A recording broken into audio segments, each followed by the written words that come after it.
یا واقعہ کربلا ہوا تھا جب وقاص اپنی کی فوجیں شمر کے پیچھے لگی تھی تو وہ بھاگتے بھاگتے ایک خیمے میں داخل ہوا. وہ خیمہ کسی اور کا نہیں تھا پر اس خیمے میں بیٹھنے والا شخص جو مسلح پر بیٹھا تھا وہ حضرت امام زین العابدین تھے. جب شمر باہر کر اس خیمے میں داخل ہوا, سانس کھلی ہوئی ہے, گرمی کا موسم تھا. امام زین العابدین نے جب دیکھا تو پانی پوچھا کہ پانی پینا ہے. اس شخص سے پوچھ رہے ہیں کہ جس نے میدان کربلا میں اہل بیت کا پانی بند کیا تھا, جس نے اہل بیت کو شہید کیا تھا پیاسا, اس شخص کے پوچھنے والے کون؟ امام زین العابدین ہے کہ آپ نے پانی پینا ہے؟ اس نے کہا پینا ہے. امام زین العابدین ایک پیالہ بھر کے دیتے ہیں, پی لیتے دوسرا دیتے ہیں. جب اس شمر نے دیکھا کہ یہ امام زین العابدین امام حسین کا بیٹا جس کو میں نے پیاسا شہید کر دیا تھا جن کے خاندان کو, آج مجھے یہ پانی پلا رہا ہے.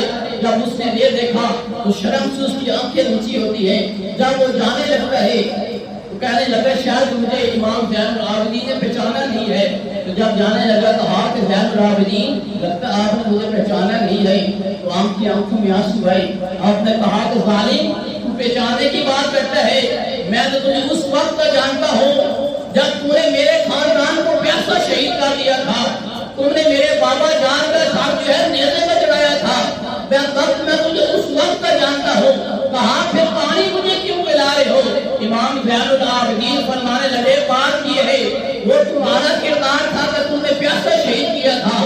یہ امام حسن کا, یہ حضرت امام حسین کے بیٹے کا کردار ہے, یہ علی کے پوتے کا یہ کردار ہے.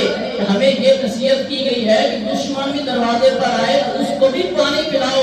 یہ تمہارا کردار تھا میدان کربلا میں اہل بیت کو پیاسا شہید کرنا. یہ ہمارا کردار ہے کہ ہم دشمن کو بھی پانی پلاتے ہیں. تو جب دشمن جب دروازے پر آیا تو یہ اہل بیت ان کے ساتھ یہ اس طرح نرمی کے ساتھ پیش آئے, ان کو بھی پیار پانی پلائی. تو جب غلام محبت کرے تو حوض کوثر پر اس کو پانی نہیں پلایا جائے گا, اس کو حوض کوثر کے جام نہیں پلائے جائیں گے, ضرور پلایا جائیں گے.